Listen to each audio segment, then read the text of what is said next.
Welcome to this lesson about drawing the female body from the imagination. I'll be drawing poses in this time to demonstrate some of my thoughts and advice. I'll start by saying that to improve your ability at this, you should be doing regular life drawing as much as you possibly can. I recommend at least one session a week, maybe 2 hours to 3 hours in length, but if you can do more than that, then perfect. I mean, if you want to get good really fast, you should be doing it every day or every other day. If you can't do it from life, like from actual models, then I recommend just using the internet and finding pictures and drawing from them. I know this is technically drawing from the imagination with these, but I still highly recommend having some form of reference open. If you have a second monitor, use that to have lots of images open. If you're working off a single monitor, then I would advise that you print off some pages full of pictures and have them pinned next to you as you're drawing. Don't be so cocky that you think that you don't need references to draw well.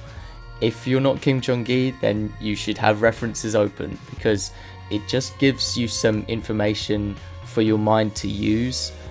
Drawing is really hard for your brain. It has to do millions of calculations, and so you should just give your brain some sort of visual information to help it with those calculations. At the same time, don't be a photocopier. Be loose with your drawings and try to just capture the essence of the drawing.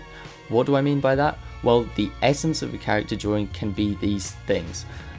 It can be the shape of the character, the base construction of the character. So make sure in this that you're using 3D looking shapes and not just flat shapes to increase depth. The forces being applied to the character and the forces the character is applying to her surroundings or his surroundings if you're drawing males. So basically those two mean what the character is doing, and also the line of action of the character and what I call sympathetic lines, how the character feels and their expressions and how they express how they feel. These are like the essence of the drawing that you're trying to draw with a character, I feel. Maybe I'm missing one there, but they're the ones that I could think of for this. Those are the focus of it, and not so much on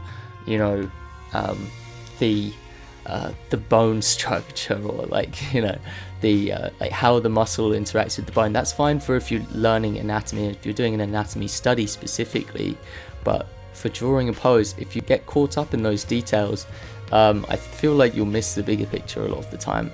Make sure you're drawing with references open and that you're paying attention to those references, and also that you have good quality references. So spend a little bit more time, whatever your search engine is, or however you find images, whether it's stock images or you take your own photographs, just make sure you spend time getting good quality images for you to reference. So male versus female drawing. Most people have an ability preference suited to drawing either men or women. They kind of require very different approaches, and so depending on your approach you might prefer one to the other. I personally am naturally better suited to drawing men.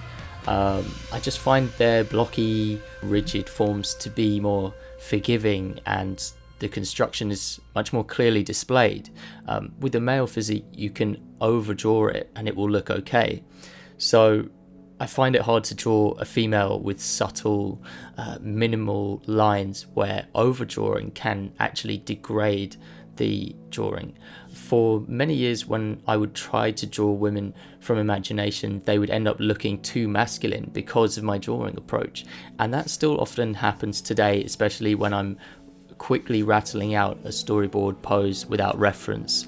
Contrastingly, I have friends who have said that they do the opposite, where they actually find drawing men a lot more difficult. And in fact, an interesting thing is that artists, depending on their preference, will often start out by drawing the gender that they are more comfortable with drawing, and then they will modify that drawing to be more like the other gender. So for example, my friend who likes drawing is more able to draw women, when they draw a man, they will first draw a woman's body and then modify it into a man's body. And for me, it's a bit like the opposite a lot of the time. And I just thought that was an interesting fact. To draw in a feminine way, you should adapt your entire approach to being feminine. It's all about gestural lines. The forms flow seamlessly into one another, and less is more. Both male and female physiques are beautiful in their own ways, but the female physique is more elegant. The lines are more gentle. With the masculine physique, the musculature is typically a lot more blocky and it's clearly displayed. I want to also demonstrate that these techniques are not just for the very feminine areas of a female. They actually go down to like all of the areas of the female, including places where you would think that they're very similar to men, like the head or the hands or something. Actually, you should apply this theory to every inch of the female form. This next technique I'm going to talk about is a game changer. Pay attention to your S-curves. You will find that good female construction is made out of S-curves, and they're located like everywhere, on a large scale and on a small scale. S-curves basically are lines which join one curve onto another curve. Some of the most feminine poses make use out of this S-curve idea. The S-curve is essentially a curve in one direction. Let's say it's an outward curve to the left, and then that is followed by an outward curve to the right, and the two are able to seamlessly transition into one another. That is the essence of what an S-curve is, and why it's so powerful is that it's like a subtle form of zigzagging across the body, and once you're able to harness this idea, then it will revolutionize how you draw women. Unfortunately, I can't teach you all there is to know about drawing women in this video, but I can teach you how to learn, or how the learning process was for me. You're going to find that through lots of live drawing, there will be certain fundamental observations that you will make which will occasionally improve your drawings of women in leaps and bounds when you discover them. For most people, they find their own techniques gradually which are unique to them, but there's no reason why you can't pick up other people's techniques to get a head start. One of my observations can be seen here. This is how I see the women's torso as a simple shape, and the location of the narrowest point is the most important observation that I've made here, and is definitely impacted the way that I see and draw women. Another way to find these little discoveries is by looking at artists' caricatures. Some artists choose to exaggerate these observations, and that way it shouts out loud and clear what those features are that you should be looking for. These are the artists that I would recommend for the female form especially. These are the kind of guys that you should study, because they have captured it in a very creative way, and just by observing their drawings, I feel like you will learn about how women can be constructed. So the first one is Shane Glines, an incredible artist, illustrator. His book S-Curve is really great at showing it, because he leaves the construction lines in his drawings so you can see how they're made and the different shapes that he's used to create them, and they're very accentuated and exaggerated. Chris Sanders is another one. He's a very famous artist, famous animation director, and he draws women in a really cool way, and they're very curvaceous, and I just like the style as well. So I learned a lot just from observing how he draws women in that way. Jeremy Polgar is an artist that I follow on Tumblr, and just a few of his drawings, how he exaggerates the women's proportions and anatomy, really helps me to get an idea of new techniques that I can apply when drawing women. So I'll link to all three of them in the description. A few other artists that I feel are worth aspiring towards when it comes to drawing the female physique are Yo Yoshinari, Mayumi Nose, J. Scott Campbell, and Ilya Kuvshinov. These guys are like way out of my league, so you should definitely check them out and add them and their artwork to your inspirations folders. If learning pin-up art is your thing, I recommend going to Paris Christou. He has some really nice online courses which are specialized at teaching the art of pin-up. He's got a great style and lots of experience in that field, so I'll leave a link to his work in the description, and yeah, I recommend checking out one of his online courses.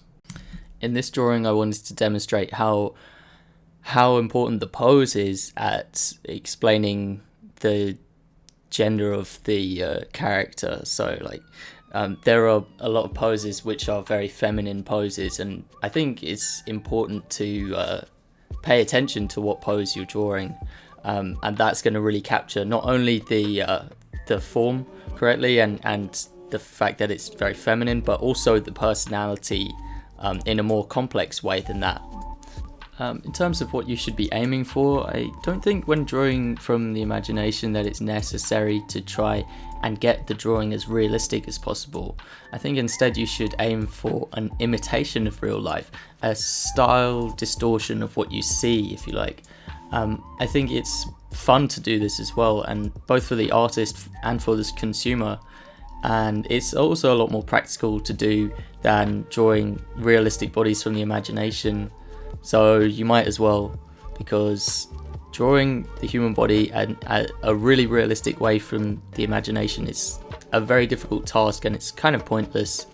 You might as well have some fun with it and just push things and play around with things and simplify designs. That's what I think anyway. I typically avoid drawing the breasts because I find them very difficult depending on what angle I'm drawing them from. But this is me trying to get over that and trying to draw them correctly from different angles. So I'm going to give a demonstration here. I'm just going to draw the female torso, and then I'm going to go through a few different methods that I use to draw the breasts onto the female torso. So this is going to go through a few different ones. The first one is just drawing these two kind of line indentations. This can look a bit masculine at times. It looks a bit like the pectoral muscles, but I find that they're really easy just to draw on in that way, and you don't have to worry too much about them. This method is going for more of just a rounded shape at first, and then after you've done that, you can then erase areas of it to make it look like it's drawn onto the actual body and they're not separated from the body.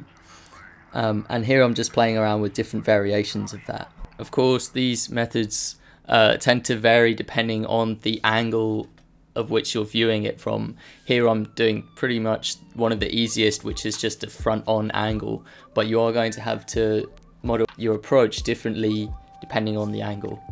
The next exercise after this, if I did it, would be to draw clothing and clothing folds and see how that affected the form. This next method is one of the quickest and easiest methods to get, especially from this frontward angle. I call it the upside down heart shape, and that is exactly what it is. You start with the somewhere around the middle of the neck, and then you draw a heart shape upside down, and then after that it's important to erase certain areas to make them look convincing. But that, I don't know why, but that is a very effective method for drawing them from the front, and it creates quite an appealing shape, I feel. Here I know that breasts are quite lifelike, and they don't have a lot of they're not very rigid, so I think it's important to play about with the physics of them when you're drawing them. So here I just, for fun, kind of drew a character upside down, and just to see what the breasts would do when the gravity was flipped upside down. So here I'm going to demonstrate how I can draw a masculine body frame and then turn it into a feminine body frame using a few observations and principles that I've learned. So here you can see like wide shoulders, narrower hips, large arms and accentuated shoulders. The gluteus maximus has kind of a muscular outline. Now I'm changing the shape of the back to be more curved inwards, and you'll see that I took away the definition on the trapezius and the shoulder blades, and I made the arms more narrow. So I took away a lot of the volume from the triceps. At the same time, now the gluteus maximus is less defined by the muscle and more by the fat. It's kind of more rounded and less defined. I've also started to move the arms inwards so that the frame is kind of a bit more narrow, especially on the top. I've drawn the arms in, and I've kind of made them flow in one curved line, a bit like the S curve that I demonstrated earlier, and the hand kind of joins onto that as well.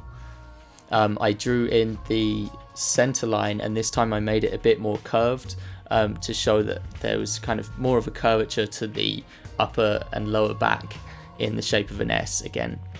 I put these rings around the waist, and this is less to do with clothing and more to do with indicating volume, that this shape has 3 dimensions, and you can see that when you make it a cylinder. I also went back to the neck and resized the whole thing so I could fit in a neck, and gave a long slender neck which has these inward facing curves. On a male design I'd be more inclined to give outward facing curves. And then occasionally, as you can see, I kind of adjust the anatomy and the proportions. So I made the arm length shorter to match up with the pelvic floor.